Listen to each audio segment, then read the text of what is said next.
Good morning. Welcome to Books at the Bottom of the Stairs. My name's Lorene. I have a fun thing that I'm going to do. This is the third version of Books That Do Not Crush Your Soul. So I've brought to you a little gathering of books, adult and I think middle grade. I don't think there's any young adult in here this time around. Well, maybe I'm lying. But I have a show and tell first.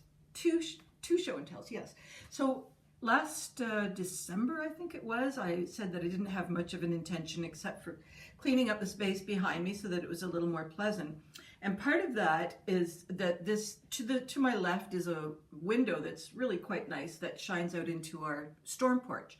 And quite often what happens is we get a lot of really sharp light kind of coming in through there, and it's just not working with the lighting that I do have. The other problem with the lighting I do have is these glasses seem to be picking it up way more than my other glasses did. But anyhow, that's a tomorrow problem. So what I came up with was this little device, and it's just a piece of foam cord, so it's black on the back. And I just glued on some, not napkins, but just decorative paper kind of thing, and from 3 different patterns. And to stick it in here to help balance the light. So I'm going to go and do that now. Well, it's not perfect. I have the materials to extend it up a little bit higher because there's still some light coming in through there. But it just takes out the number of shadows. Yeah, so that's almost mission accomplished as far as that goes. Don't you hate that? It's like, oh, I think I'm done. And then you go, ugh. I ain't done.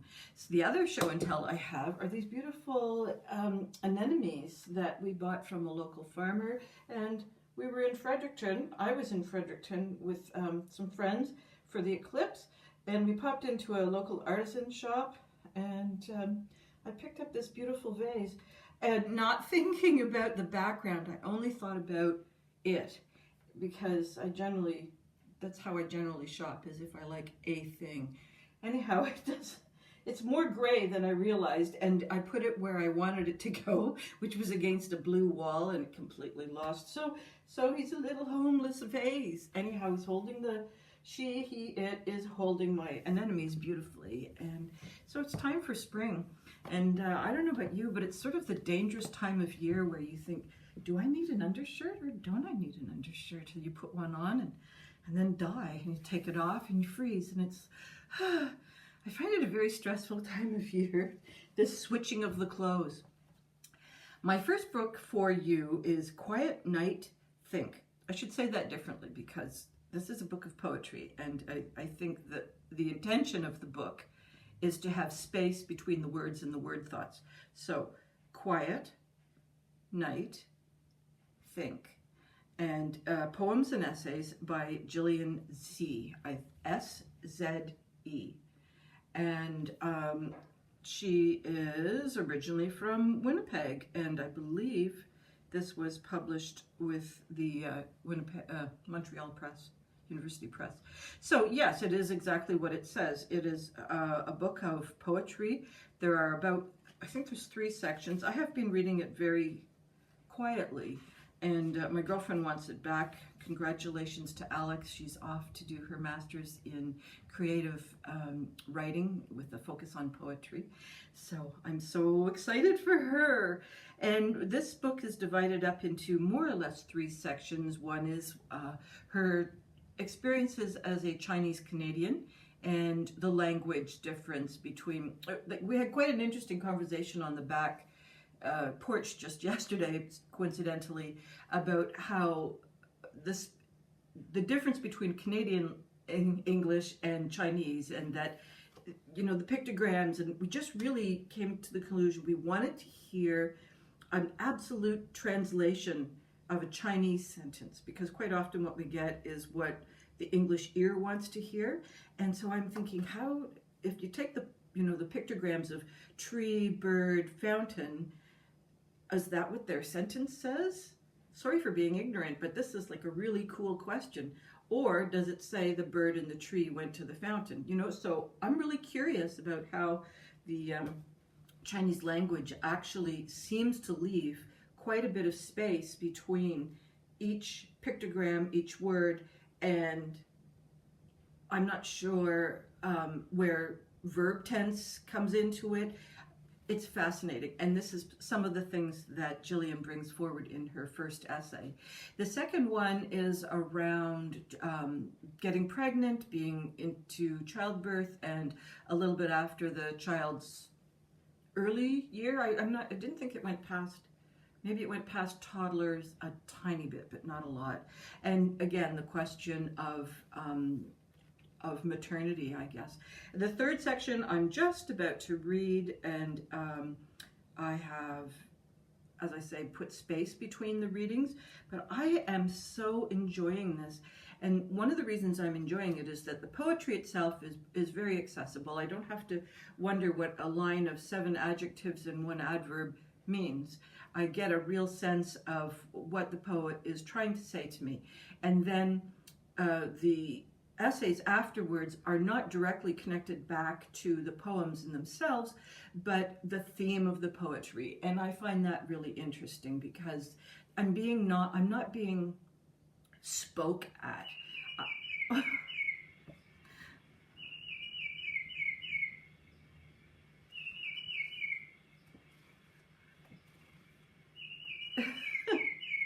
You know, I start setting up for these videos and time passes and I think, yeah, okay, I'm good. And then how many times do I get hit by a bird clock? So that was the bird telling me it was 11 o'clock. So the essays are not didactic. They're not instructing me, but they're actually letting me into the thought process of the poet and the emotional landscape of the poet. And it's not all soppy and sentimental either, because can't stand that. But it's just a really interesting intellectual look at emotions, and also an emotional look at the intellect and how the two play off of each other. I think this is just a lovely, lovely book of poetry, and I am not a big poetry gal. I keep trying over and over, but it's not my, I don't know. I keep thinking it's my area because I love it, but I guess you just have to find a voice that really speaks to you. Okay, this is a book that some people will love and some people will just fall asleep to. Cranfield by Elizabeth Gaskell.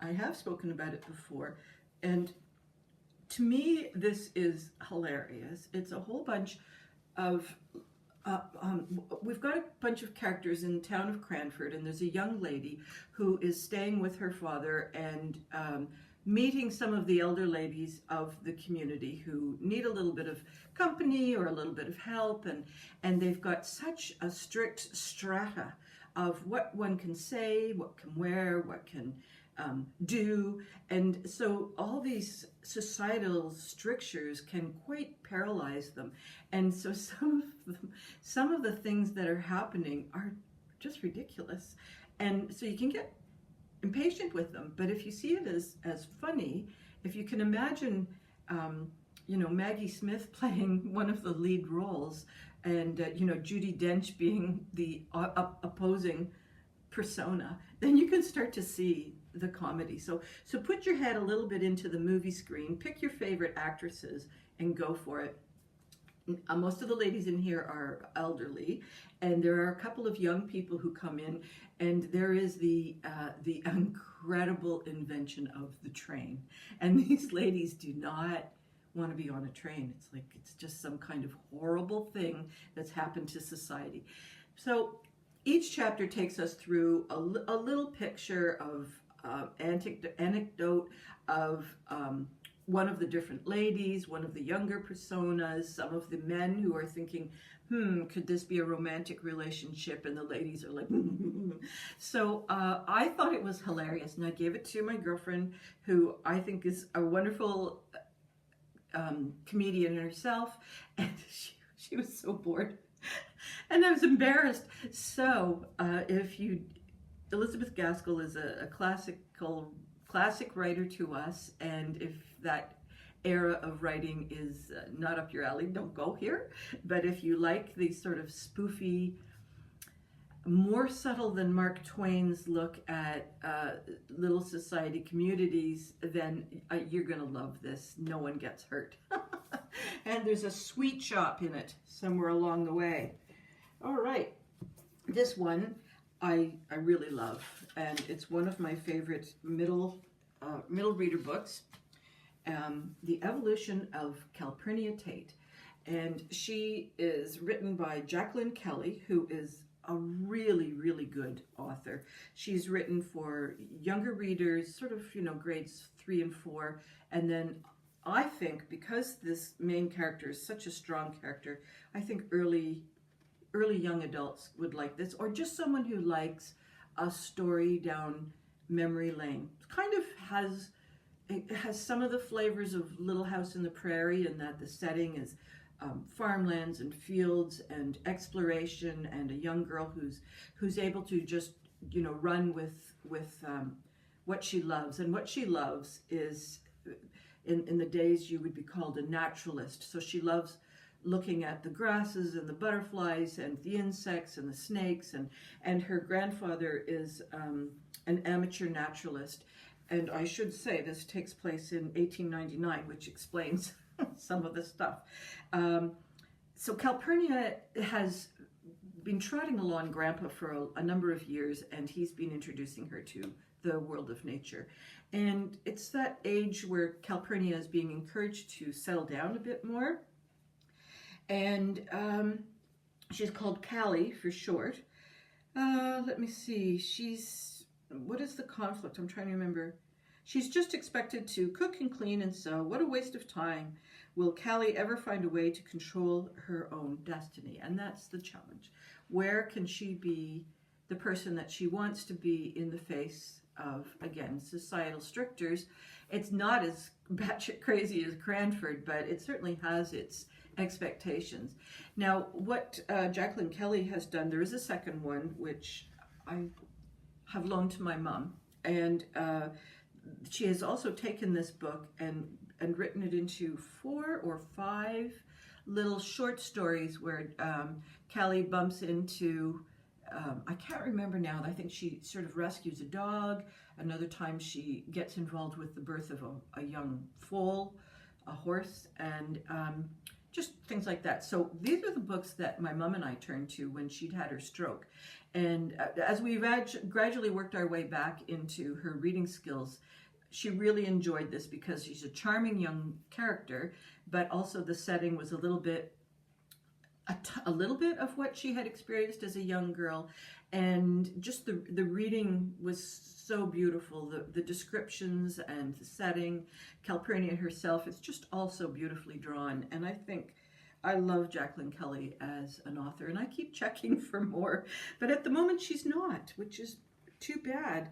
So I strongly recommend this. I think it's absolutely a cozy book. It's the sort of thing you would want to read on a stormy weekend, or it's the sort of thing that I think is a perfect travel book, because every time you're on the train or the plane or whatever and you're going, oh my God, you can turn to this and just disappear into a lovely little world. So I recommend anything by Jaqueline Kelly, but that for sure.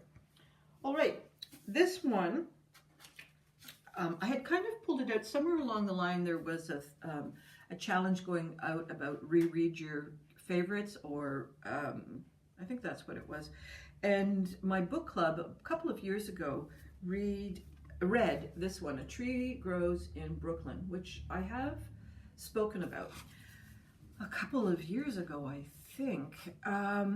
This is a book that I think would be good for an older middle reader, a skillful middle reader, doesn't have to worry about age, just, skill set.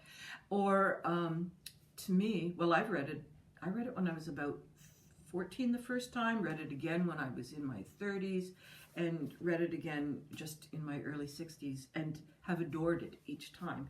And each time I've come across something different. And it has, the first time I read it, I think I was completely reading it for the main character. So the main character's name is Francie. And the first time I read this, I was all about Francie, just what was going on with her family. She's quite poor in Brooklyn, New York. and Dad is often inebriated. Mom is having to do basically all the heavy lifting as far as earning the money and keeping the family intact. And she has a laborer's job as a cleaner.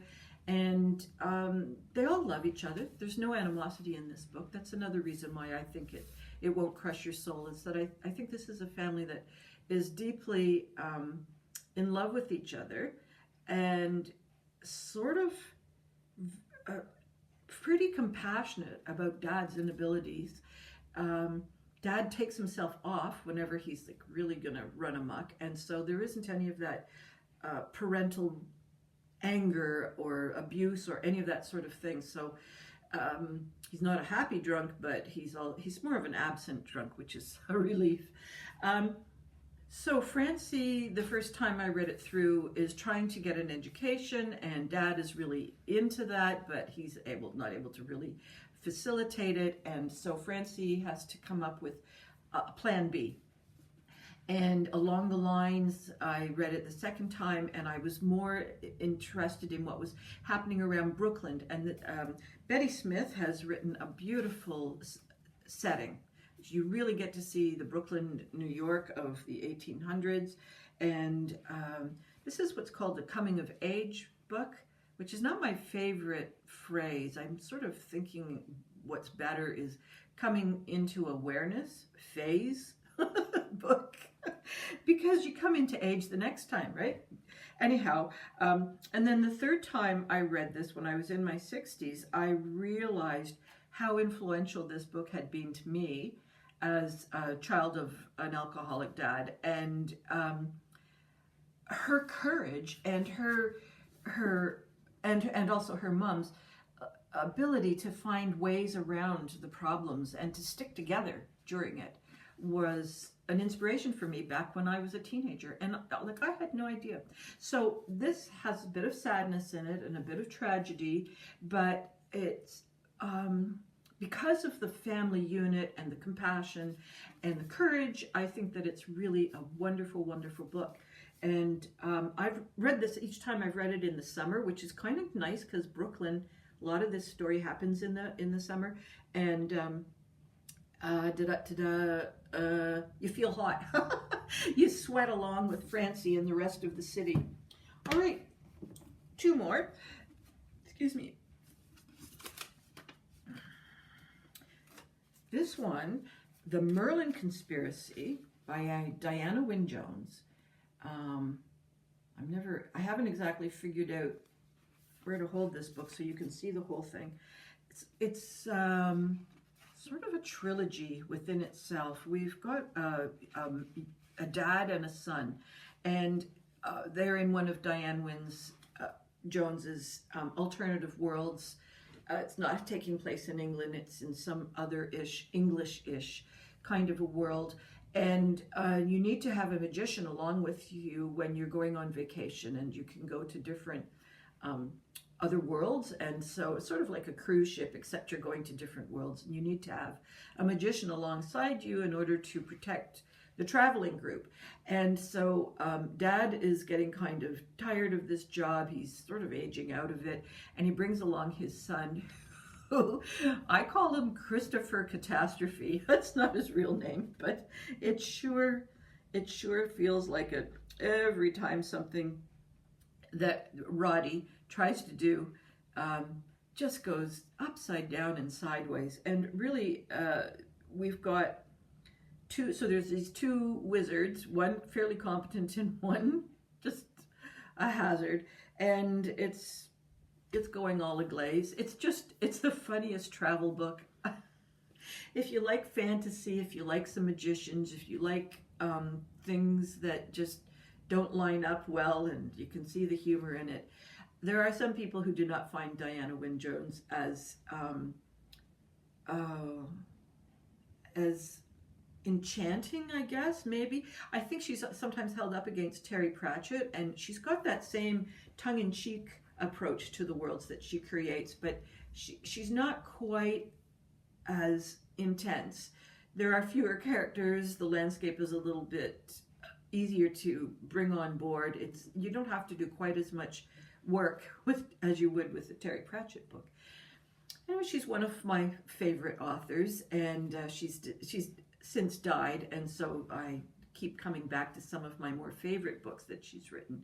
And this is really one of my all-time favorites. Howl's Moving Castle was for sure, but upon rereading that, I thought, I actually like this one better.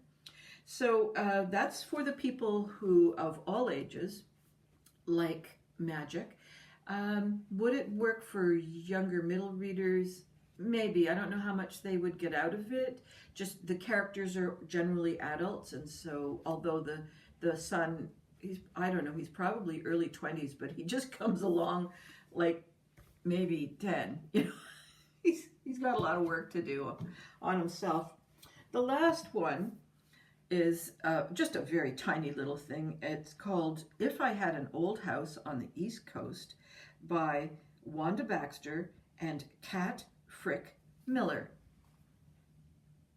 And it is published by Nimbus Press, which is local to Nova Scotia. Wanda has an old farm in the Lunenburg County, and Kat is the illustrator, artist and illustrator. And this is really just the sort of book that you might buy someone for a little gift, a thank you gift, or you know, a little birthday present that people, you know, at a certain point you stop buying birthday presents because we've all got so much. So I'm just looking for a 2-page spread that gives a good indication. I think this is a nice one. So we see the old wallpaper coming off the walls here in the back of, am I right? Yeah, I am right. This is the old wallpaper, and this is the walls kind of coming apart with the plaster leaving. And it's a very gentle, sweet kind of illustration. It's not all tight and close to the lines. It's a very gentle book, and it's just this lady's imagination about how she would make rose hip jelly, or how to grow zucchini, how to make maple syrup, which those of us in the city will say, I'm gonna buy mine. So she takes us through a bit of weather, she takes us through a bit of seasons, and nighttime, daytime. It's just a very sweet book. I really like it. I have yet to see anything else by this pair. I hope they do some more collaboration, because they really, every time I'm feeling kind of woe is me-ish, I don't actually read it, but it's on very close to where my desk is. I've got a bunch of books that I really, if I see the covers, I just immediately think, oh yeah, that's what that is. And you know what? Saying that, I'm going to go get the other one that I do that with. Hold your horses. There we go. It is a sweet little book. It's A Charm of Goldfinches and Other Wild Gatherings, Quirky Collective Nouns of the Animal Kingdom, and it is written by Matt Sewell, and I believe that Matt Sewell did the illustrations. It's coming out of California. So the illustrations here are more gestural, I guess, let's say. You certainly get a sense of the animal, and you get a sense of the environment. Oh my goodness, a plague of rats, look at that. that will not cheer you up. Opposite of what I was trying to bring forward. Okay, this one's cute. A Richness of Martins. And so I think you've probably all heard things like a gaggle of geese, or what is that one about, a college of owls, things like this. So whatever the little phrase is that's attached to animals, a leap of leopards, I'm sure some of them are made up by himself, a bed of scorpions, a colony of squirrels, a nest of vipers, but there are others, like a pitying of turtle doves. That's cute. They're divided up into land, air, and water, and it's just really another just joyful little book that you can put beside your desk or your bed, and just pick it up and read a couple of the animals. Well, I think that's it for me. I hope that some of these books will inspire you to go out and find some books that, just ease your soul. You get to read them. You don't really have to worry about character and plot. You can just sit back and enjoy the beauty of the language and the beauty of the pictures and just, have a rest while you're reading. So that's it for me. I hope all your reading dreams and adventures continue to come true, and I will see you next time. Bye-bye for now.